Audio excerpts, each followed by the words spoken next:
So this past week, home educators have really been concerned at the release of a document by the Education Select Committee called Strengthening Home Education. Is that right? That's what it's called? Yeah, so that report was released by the committee, which was chaired by MP Robert Helfand.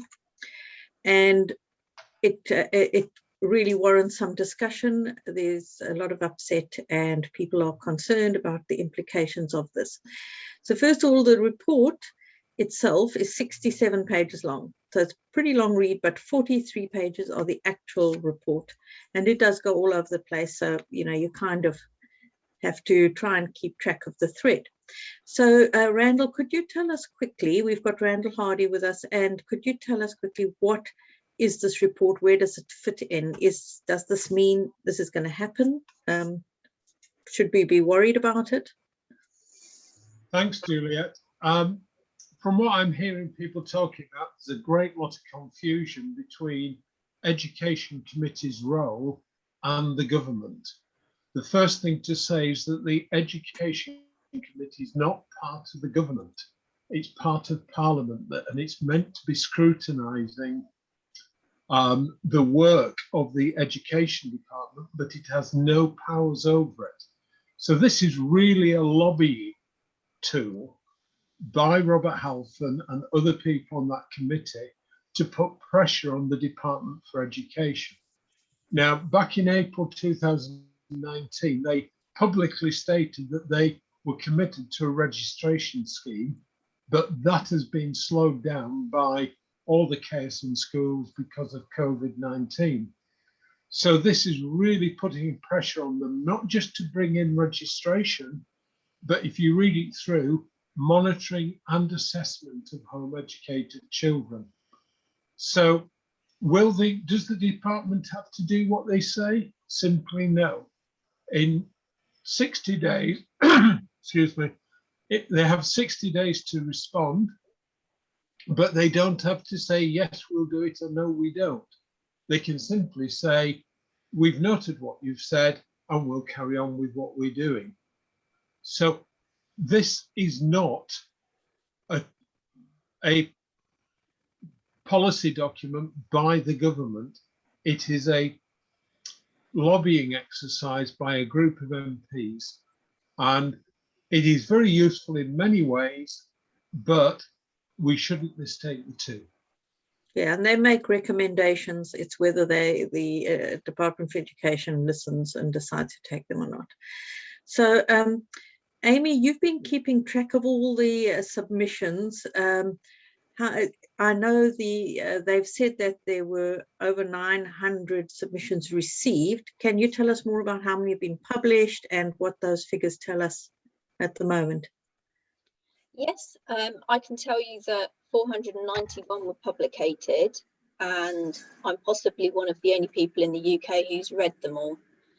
There were 382 that were against the register, 74 were for a register, and 41 were just a little undecided or didn't mention. So that equates to 77% that were against the proposition and only 15% were for.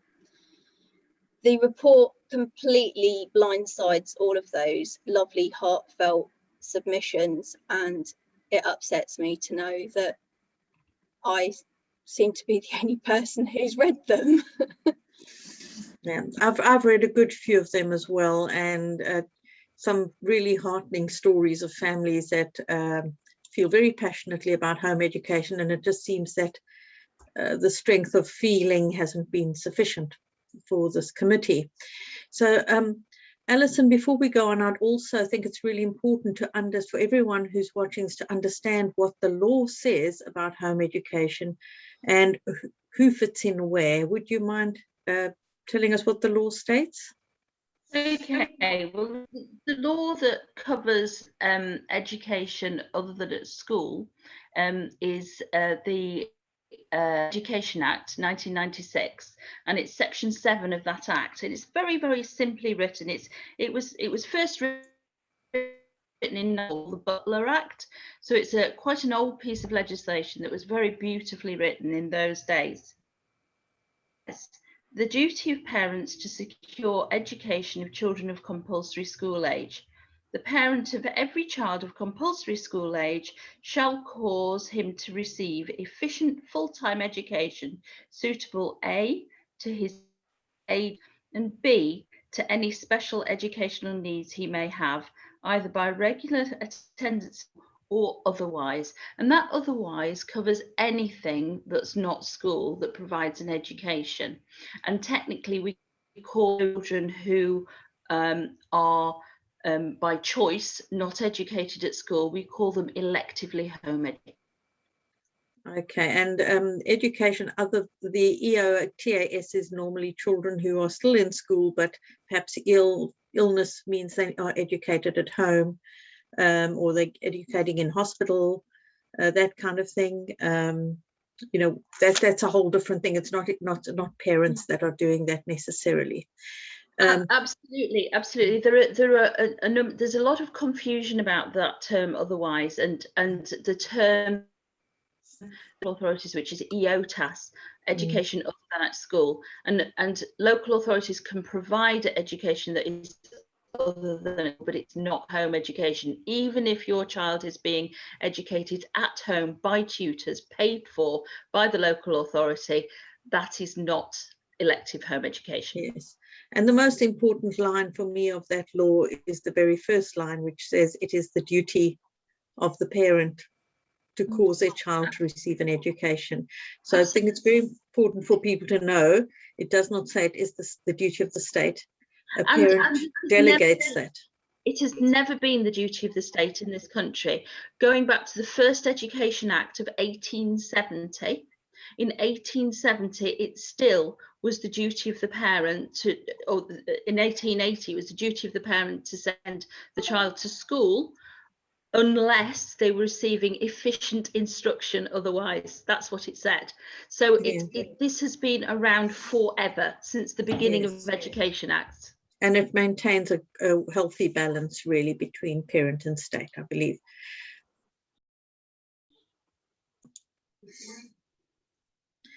Okay, so in this report, they make a number of recommendations, and we're not going to discuss all of them here because there are quite a lot and we'd be here a long time.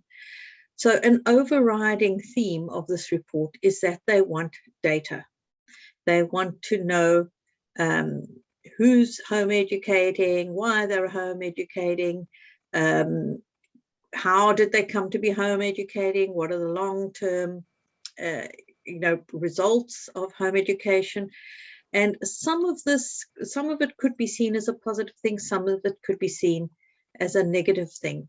We're going to start though first just talking about the statutory register that they are proposing, where they say the statutory register would first of all would be to collect data. It would assess where support is needed. It would identify children who are out of school. It would identify people who don't understand the implications. So perhaps they were forced to take the child off the roll, and they didn't understand the full implications of home education, or they home educating because of reasons related to COVID, and they didn't know what they were taking on. So it would identify those people. It also says this register would help them identify resources that are needed for SEND, children with special educational needs. And they also say this would help them understand trends and create effective policy in response to the trends. So has anyone got something they want to say about that, Alison? Well, it seems to be rather magical, this register, doesn't it? It's going to solve all our problems with one wave of a wand. The very fact that they already know more than 96% of the home educating families. We already know that the local authorities already know about 96.5% of the families. They already know all the ones who have been deregistered from school, Many of them have been deregistered because the state has already failed them. So this register is going to magically fix all of those problems. And as for understanding trends, we have plenty of data on that already. Education Otherwise have done some sterling surveys and things like that, where they've clearly demonstrated the trends. They've really upped the ante with all of this data collection through the COVID period. And so we actually do know the trends, but the Education Select Committee clearly are unwilling to listen to Education Otherwise, and that was demonstrated within the oral session, where the chair actually interrupted the now chair of Education Otherwise on multiple occasions and did not let her finish sentences because he was simply not interested in hearing the truth of what she was saying.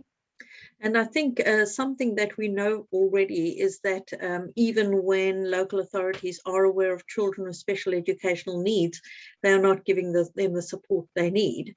So we don't have any guarantee that if they've got that information, that it would make any difference whatsoever. Anyone else have anything to add on that? Randall? Yeah, just on that point, we know that it's worse than that because every school child is on a register. Every school child is known to the local authority, and yet they cannot safeguard those children. That we've had the recent Lambeth Council? Well, about the sexual abuse in schools. That's the most recent stuff. The Lambeth Council is shocking report, but that's historic and they'll probably hide behind that. But the sexual abuse scandal in school is children who are seen, who are known, but not heard. They've been reporting it. And actually, within the last 10 days, the TES had a frightening story that 1 in 4 teachers are sexually harassed in schools and they cannot prevent that. So what we've got with this register is actually a smokescreen. We've been told that it will help, but it was just going to be a register. But there's always been another agenda behind it. And what the Select Committee have done, they've blown that cover out of the water. And in one way, we ought to be thankful for it, that we can now say this is what they're pushing for. Just like just before they launched this inquiry, we had the horrendous Local Government Association report that slipped the word formal into the definition of children missing education. And that, again, revealed what the agenda is. It's actually to bring every child under state supervision at a state and fit them into a state CAM that does things. And if you're going to start doing assessments, etc., because here's the line, you're put on a register, then you have to be monitored, and then you have to be assessed. Robert Halfon seems actually to be obsessed with wanting children to sit SATs and so on. And yet we know, he knows, that that a significant proportion, not a majority, but a significant proportion of children finish school without a suitable education. And we're going to come to that in due course. I wanted to also just add that nowhere else in the society are people required to be on a register other than as sex offenders. And so we feel that a register would criminalize parents who are actually law-abiding and actually doing something for their children that is positive. Last comments on that, Alison? I just wanted to mention about this Local Government Association report, because it's the largest piece of fiction I've seen coming out of the civil service for a very long time. It was so poor that The Guardian refused to report on it, their numbers, even within their own report, even within their own diagrams. And statistic, for example, it said that 75% of new home educators since 2015 were not providing suitable education, and that has no basis other than the invention of somebody or a rumour or something like that. There's no statistic to back that up, no reference to back that up. And what is very, very worrying is that these policy recommendations from the Select Committee are relying on this fictional data. And if that's the quality of the data that they're going to use to create groundbreaking, really draconian policy that we've not had before, removing parental freedoms and removing children's freedoms and straitjacketing the education, which is what they're trying to do. They're trying to straitjacket it and stop it having the beautiful variety that it has. Then this is not the way that we want our country to be run. We do not want government statistics to make policy which changes lives to this degree. Thank you. Amy, we need to wrap this topic up. Last comment. Just very briefly, one of the submissions that we had was very important in this area. She had a child excluded from school, and for 8 months, the local authority left her with no educational provision at all. And she was left with no choice but to decide to home educate her child because her child wasn't receiving an education. With Robert Halfon's recommendations, that person is a good example to run through what he's suggesting. And basically what he's suggesting is that she wouldn't be allowed to home educate her child until an advocate had checked whether or not she was suitable enough to be able to do it. However, the local authority were not providing an education, so she would have been stuck between a hard place and a rock, and it's not fair. And actually known, so it's not even a case that she was known, so it's not like somebody who's not known to the in any way. You know, she would have been on a register. Thank you.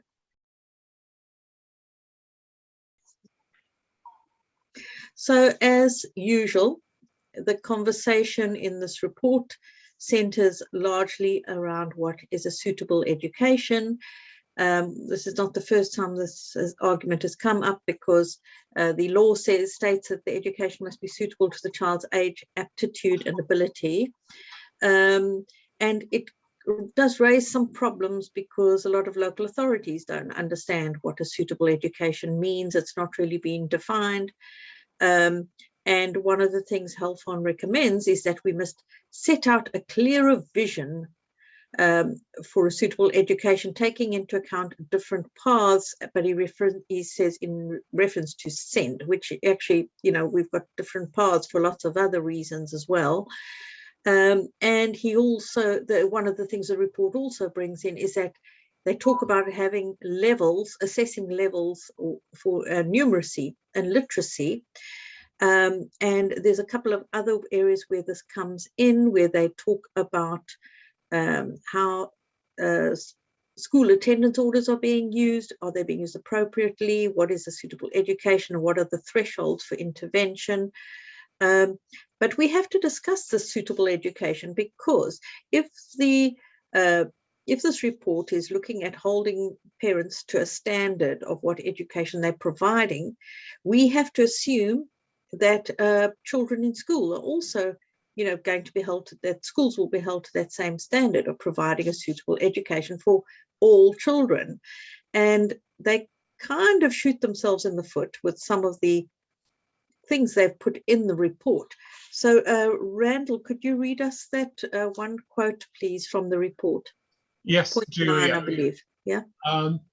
In a section with the title, The Legal Framework for Elective Home Education in England, the second point, which is point 9 in the report, reads, "We agree that any suitable education should enable children to function as far as possible as independent citizens. However, we are concerned that the current guidance is not specific enough about what this means in practice, limiting its usefulness. And that is implied about home education. Then they go on to say, as of 2016, the Organization for Economic and Cooperation and Development estimated there were about 9 million working age adults in England with low literacy, numeracy skills, or both. And then it goes on to say this reduces productivity and employability, damages citizenships and other things. But what I find really surprising there is, where did that 9 million people come from? Yeah, and why have they brought that in, actually, really? Yeah. Have we ever had 9 million home educators in this country, even cumulatively? I think if you added up every home educated child from Joy Baker onwards, we wouldn't be anywhere near 9 million yet. So we must assume that those 9 million were all at school, right? Well, I would think came through the system. I would think we could be generous and say, what is the percentage of home educated children, say 10 years ago, and say there might be a small percentage in there who are home educated, but the vast number have been through schools. Without researching them all, we can't be bold enough to say they all went to school. Yes, well, we know that the number of home educated children in this country is a very tiny percentage. Alison, I think you might know what that percentage is. Currently, the number of home educated children in the country, it's as a percentage of all children, is around about 1%. Okay, so if you've got 9 million adults who don't have, they have low literacy, low numeracy, we must assume most of them came through the education system, which means that there's 9 million adults who did not actually receive a suitable education, according to this report. Absolutely. Home education has risen fairly steeply in recent times. And if we're to assume that many of these adults have been adults for a little while, even as much as 12 or 13 years ago, home educators numbered about half of 1%, not even near 1%. So it's even less. Yes, and he also quotes in his report, I shouldn't say his report, the committee's report, it quotes, more than 200,000 pupils will leave primary school this year without being able to read, according to unpublished figures by the government. Almost 1 in 5 children left school last year without the government benchmark of 5 good GCSE. So that's 18% of children. And that's quoted in a Guardian article as well. 18% of children now leave school as low achievers. So our question really with a suitable education is, if the education system is not providing a suitable education by I don't know what the benchmark is actually. So how will they decide what that benchmark is for home educators? It's even more interesting than that, Juliet, because what happens if you have a child of, say, 10 years old who doesn't read, and you take him out of school to home educate him, and then the local authority come around and say, you haven't reached the basic standard of whatever it is that their standard is, and then they force you to teach him to read in the first, that hadn't reached that standard under the couple of months he'd been in your care. It's an utter nonsense. And even in the report 10 says it must indicate, the department must indicate what level of numeracy and literacy is sufficient to enable an received home education as a child to function as an independent citizen in the UK. Well, that's not about assessing the children. That's about assessing the adults. you can't know the outcome till you have the outcome. Yes, and you know, the thing is, I don't believe any decent home educating parent intends for their child to not be literate and numerate. So, but we are just talking about the hypocrisy of the statement really at this time. And to bring into the suitable education thing is that there are so many ways of educating. Dr. Harriet Patterson, her research on how children learn to read showed that, you know, children, they learn differently, and you cannot actually apply the same sort of standards. So for some children, if you had to check them at age 6 and they weren't reading, but then check them, you know, if you visited them again, you know, and the child is 10 years old, you might get a very different, the child may then have just totally accelerated their learning, you know, because children are like that, people are like that. It's just the way the brain works. And sometimes readiness is a factor, sometimes special educational needs are a factor. Yes, Alison. Another point too. I mean, not only did she say that sometimes they appear not to be reading, and then Rings is the first book that they read. It is not a rare thing in home education. Yeah, it's just, yeah, I think not rare. But she also made that home education is not dependent on a child learning to read as a gateway, like in school. In school, the foundation, the gateway to learning is learning to read. Back to my son as an example, when he was 5, he did molecular organic chemistry. He could certainly tell you how to create a molecule using carbon atoms, hydrogen atoms. You need to learn to read to do that. Yes. And yeah, so I think the thing is that when it comes to suitable education, I don't think we want somebody, an external person, deciding what that looks like for our child. And I think that's really the issue with that.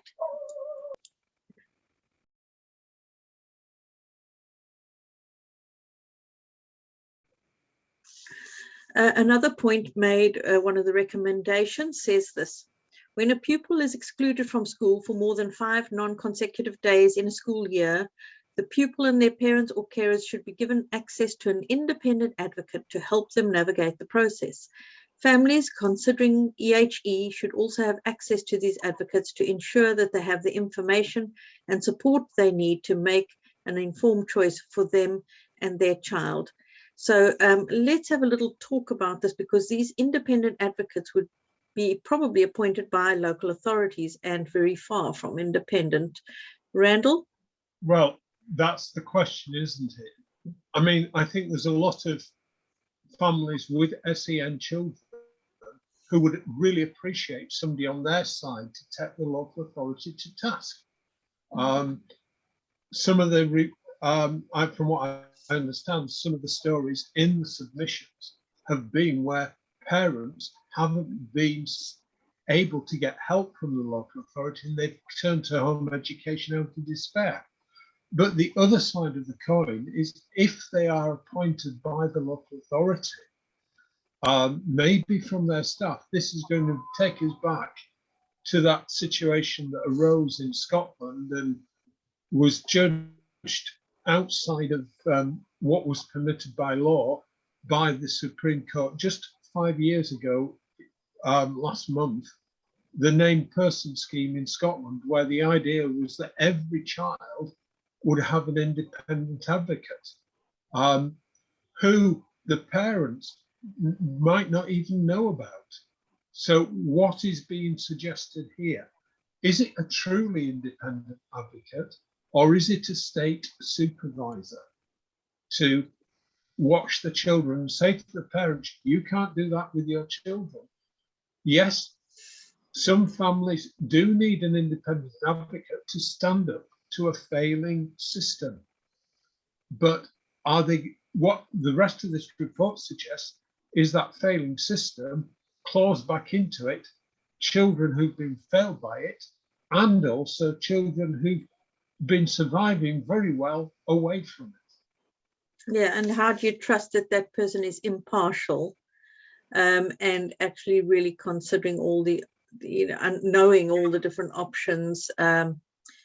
You know, so if a family did decide actually we want to home educate, you know, would that person then work against that perhaps? You know, would they really have carry those interests on their behalf? Yep, and there's a cost in that. If they're truly independent, somebody's going to have to be paying for them, and I can see that being an enormous number. So what is really being suggested here? I think that there is a lot here that says no, this could be just another way of getting a local authority employee to supervise a family.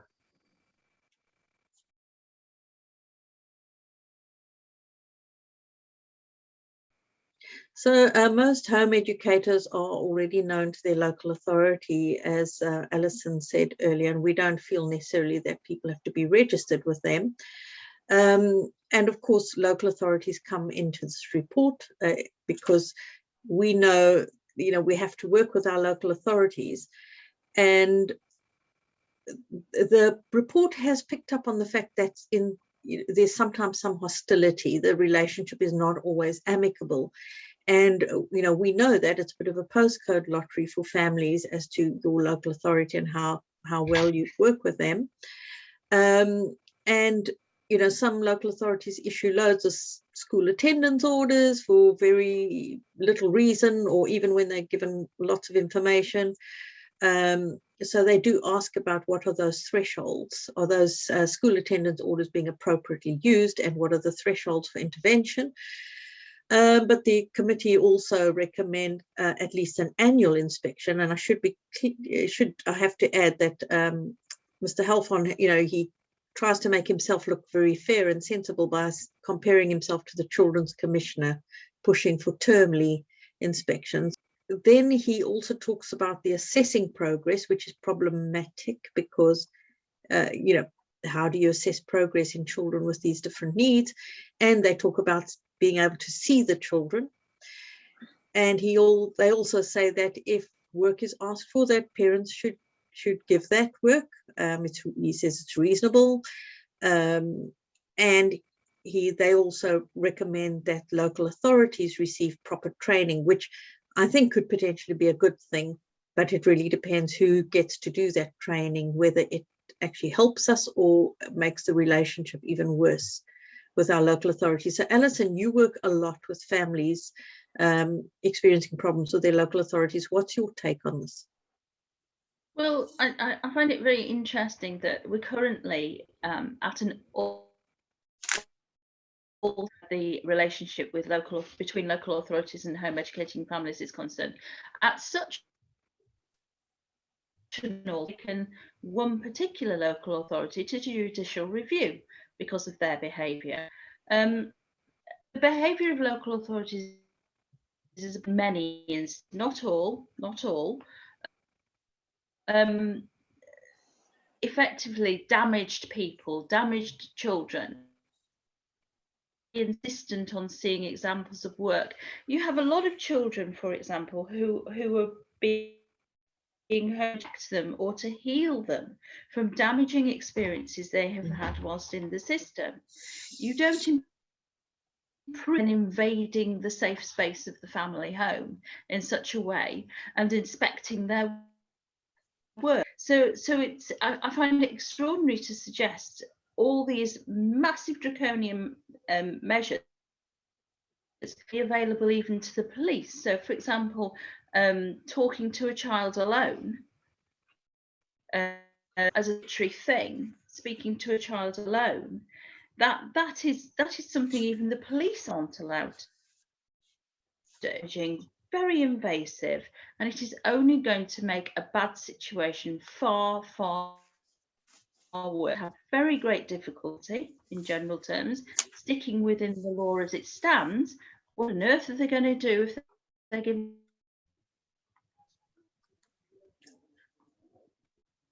Yeah, and I think, you know, also it's where with some home education approaches, some of the approaches people use, it really isn't appropriate to ask for work, because work is like very much of a school concept. And actually, it actually proves nothing really, because you could literally send in work that you yourself have done and say it's your child. You know, we're not saying it good to that, but you know what I mean. It's like, what does it actually prove? And it's not appropriate, and some children actually will not really be very happy with their work being shared. And Amy, you had a submission that you read with an example of how this local authority handled the work sent to them. Yeah, I had one submission where a lady said that she'd handed over all of this work that had been demanded of her from her child, and the local authority then took that work and claimed it as their own and circulated it around the community, showing off how that was best practice. And to me, that's just a breach of GDPR as well as trust, and it shows that there are examples out there of why people don't want to have a relationship with their local authority and should have the right to hold them to account. Yeah, and they also hold on to this work for something like 25 years, am I right? Yeah. So it's not, you know, they don't do this to anyone else really. I'm sure even with school children, they don't hang on to their work for that long. They hang on to their data till they're 25 or older. Yeah, but they probably throw those pretty drawings away very quickly. But they're keeping photographs and things, you know, that I can understand a few statistics on somebody until they're 25 years old, but not this enormous amount of data, including photographs. It just seems ludicrous. Yeah, it's to me, it's, you know, subject to some sort of child protection issues, I think. I don't think it's necessarily a safeguarding. I think it's a safeguarding no to be hanging on to photographs of somebody else's children, to be fair. Randall. It is a no, but what we've got to see that this whole conversation is actually going back to the point we discussed at the beginning, where British law says it's parents' responsibility, but demanding this information and a more positive supervisory role for the local authorities, actually saying in practice people are behaving as if it's the state's responsibility primarily to make sure every child has got an education.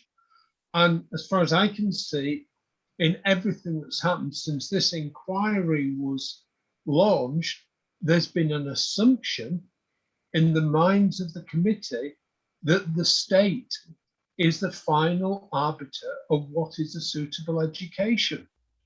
And all this is arguing into that point.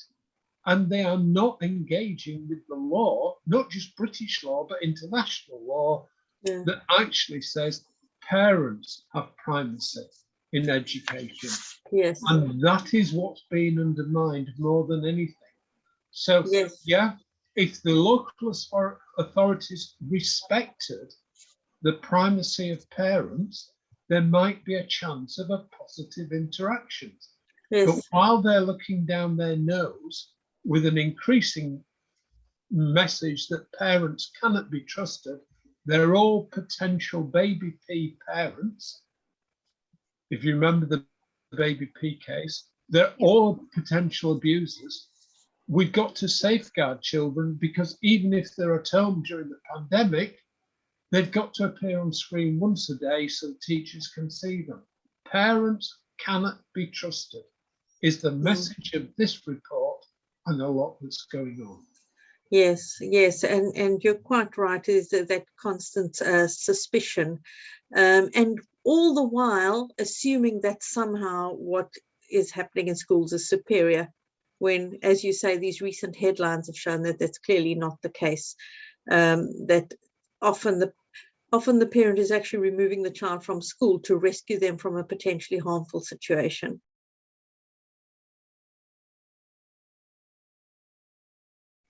Okay, so the other suggestion was that local authorities should need to receive more training to be able to work better with home educating parents. And I think we actually all agree that it would be fantastic if local authorities could receive really good training on home education, all the different approaches. Whenever I've done a submission, I've said they need to understand all the different home education approaches and pedagogies.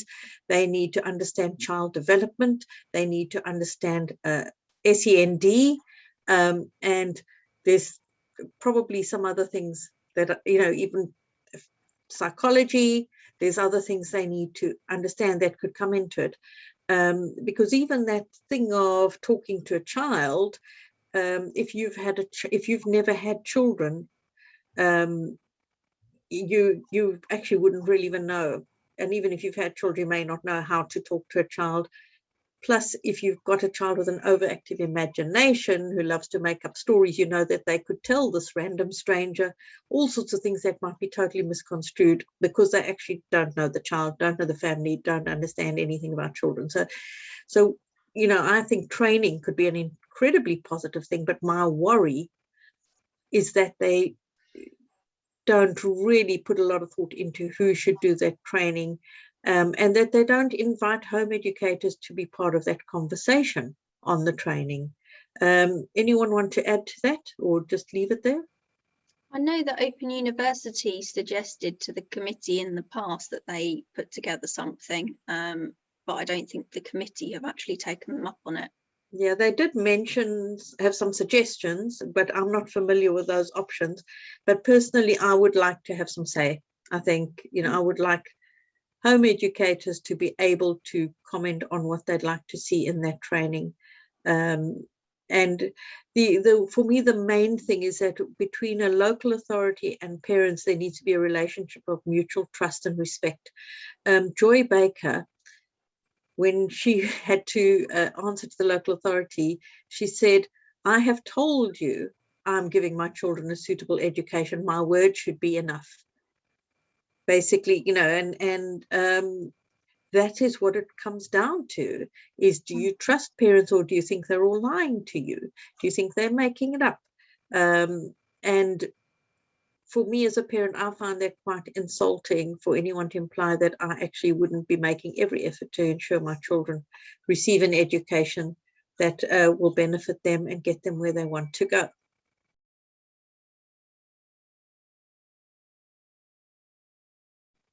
Okay, so also one of the things that rears its ugly head again is all this thing about the worry about safeguarding children. And the report says we cannot turn away from the possibility that some children might be at risk. Now, I know that some research has been done to look into this, to look at the incidents or the what within home educating families. I think Alison is the person to go to for that information. Okay, so there's a couple of pieces of research. The first piece is a survey done by Wendy Charles Warner of Education Otherwise, where she has looked at the numbers of hands. That's where when a local authority considers a child to be at immediate risk, then they are in receipt of a child protection plan, which is a plan which helps the local authority ensure that the child is safe and maybe develops procedures within a family to keep that child safe. So she looked at child protection plans and as an indicator of abuse, as a litmus test of abuse or potential abuse or neglect. And it's notable that the educating population is more scrutinised than the school. However, they have almost exactly within 1/10 of 1% the same number of child protection plans as a percentage of the population. So very, very interesting that the levels of abuse within the home educating community and within the school community, the general of school age, are near as possible identical. Yes, and they can actually be on that on a plan for a number of reasons. Yes, they can be, and it may be nothing to do with the family at all. It may be nothing to do with the parents at all. It may be an outside influence. It may be, for example, it could be quite a number of reasons. Now, the second piece of research being completed, one that I'm very heavily involved in, with Joe Merritt of Exeter University, where we have looked at all the serious case reviews in the NSPCC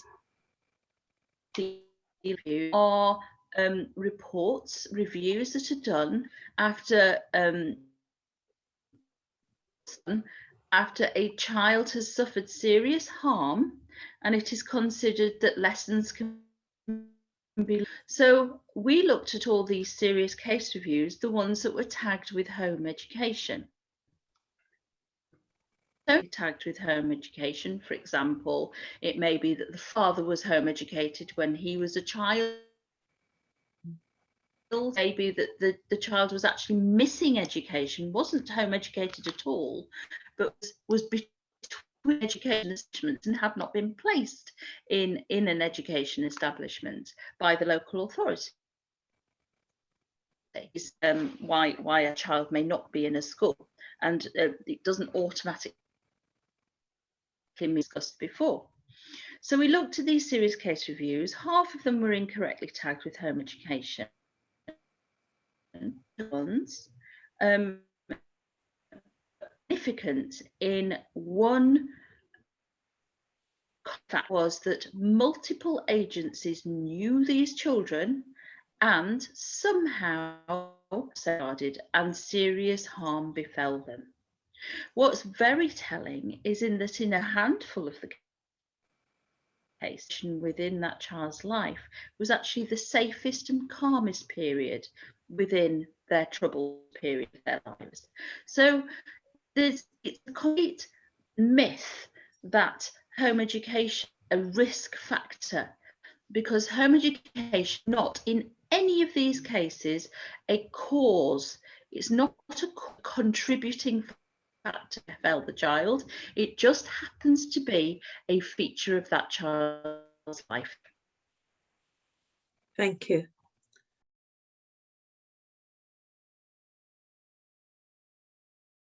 Okay, so we want to just talk a little bit about exams and some of the things they've said about exams.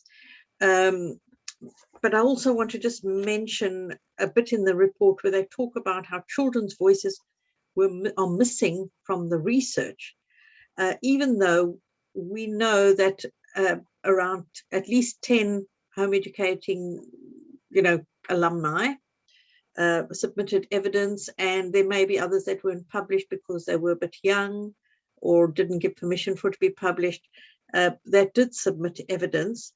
And the interesting thing about that is, they want to know whether our children enjoy home educating or happy to be home educated, but it's not something they ask children in school, is whether they're happy to be at school or anything like that. So there's just a little double standard there.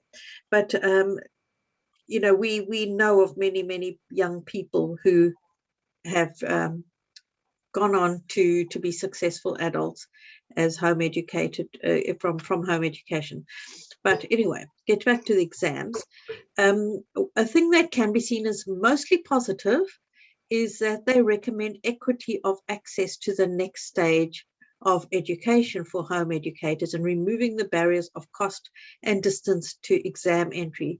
So I think that is largely a positive thing. Would anyone like to add on that at all?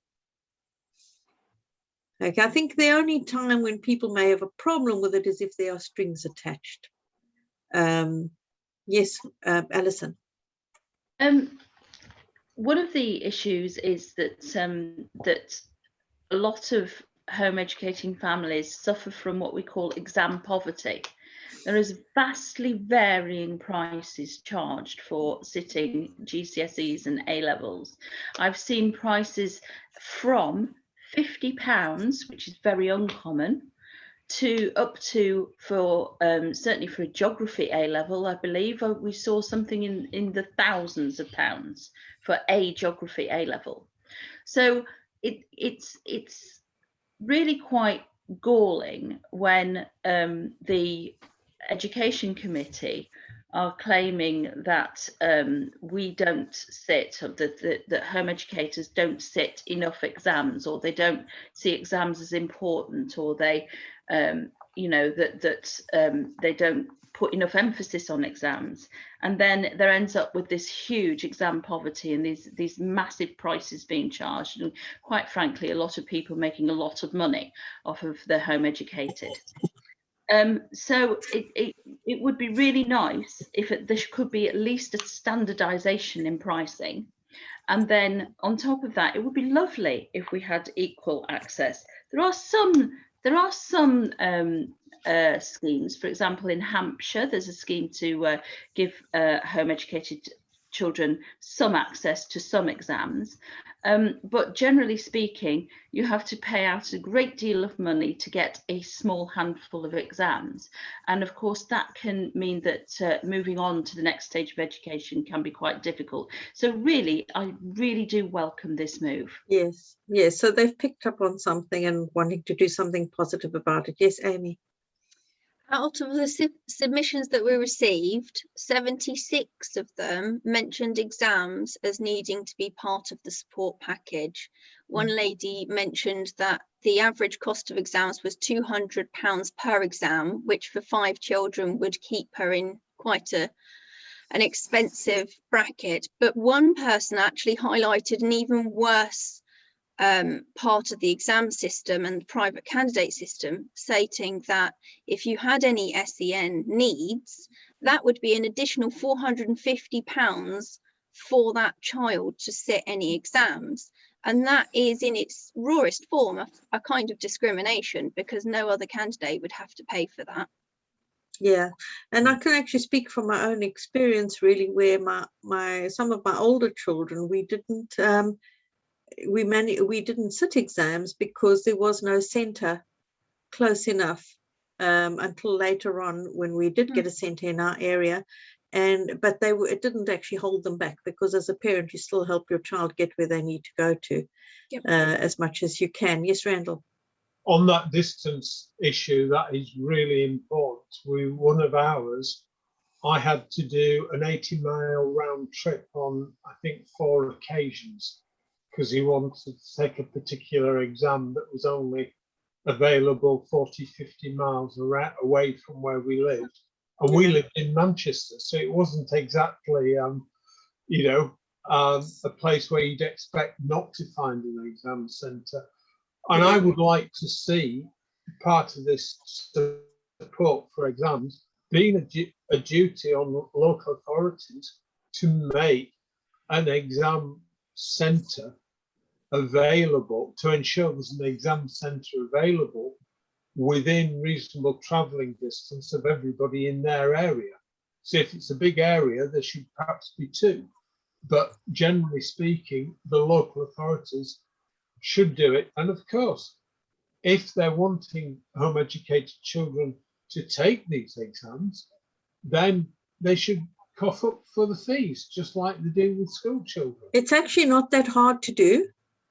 There are local authorities that have made this happen for home educators in the area, so it's not that hard to do.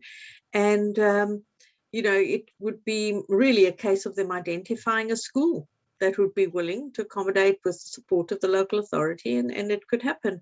I do know even of home educators who've had to go and spend a night somewhere. Yep. So their child could be there for the exam in the morning. Randall? More than one, but the other issue as well, we mustn't forget on this, is that a lot of home educators end up having to take IGCSEs because that suits their method of working far more than GCSEs, which can have coursework and things like that in. And so if they're going to provide access to exams, they mustn't limit it to the GCSEs. They must be exams that are suitable for the children who are taking them, as long as they're a proper exam. And part of the trouble is IGCSEs are not counted as national exams because they're not the ones that children take in school. But Yeah. again, lots of questions. It's a positive suggestion as long as there's no strings attached, i.e. you've got to be registered from the age of 5 to qualify. But as long as there are no strings attached, that's it. But I can see too many strings as well being added to it. Yeah. I just can't want see my GMVQ, which is almost purely coursework based, can't be sent to the external adjudicator as a sample of school would have done. Yeah, I mean, the COVID thing also sort of showed basically how the discrimination really, because home educators should have actually been able to sit IGCSEs with no problem whatsoever. And personally, we've had encountered no issues with IGCSEs. So, you know, it is, I think, a positive step, and it would be wonderful if we saw something come of that. I think for many families, they'd welcome it. And also just, you know, with home education being promoted as a legal choice, which is mentioned in the in this report, where they support it as a legal choice, you know, maybe with more colleges and universities actually really understanding the benefits and taking on students as well, I think that would be good.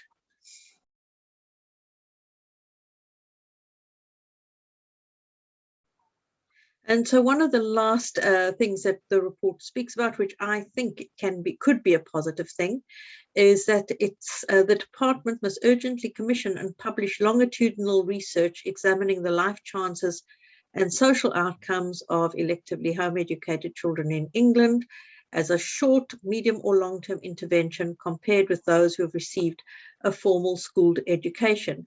The reason I see this as beneficial is because actually perhaps it would silence the critics once and for all, but I would want to see that done independently and not by the Department for Education.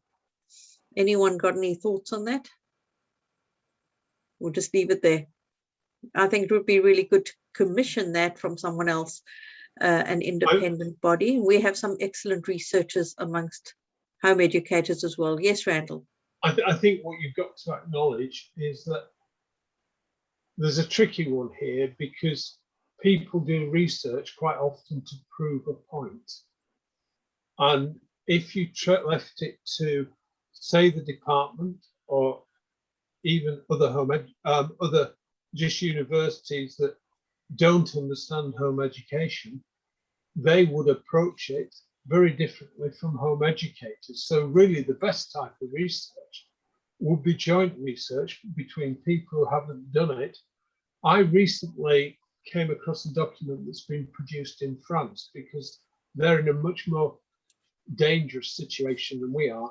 On the 13th of August, there's a vote in their parliament to outlaw home education altogether. And a group of parents there have put together a really good document, and it includes references from our own Harriet Pattison in this country, but it's also got a reference from somebody she worked with on research, and he had no specific interest in home education.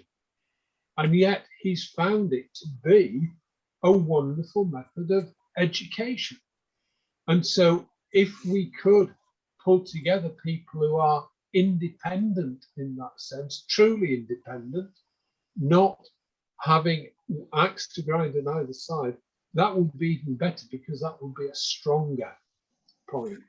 Yes, yes. So once again, it's a little bit like the training for the local authorities. I think we would want to have some say in how that research is conducted. And I think there are enough excellent academics within our, you know, home education community that could be part of those conversations. Yes. Not necessarily conducting the research, but actually making some suggestions as to wording on questionnaires and that kind of thing as well. But it could be a welcome thing if it actually, I think I'd like to see the results of some good research like that as well.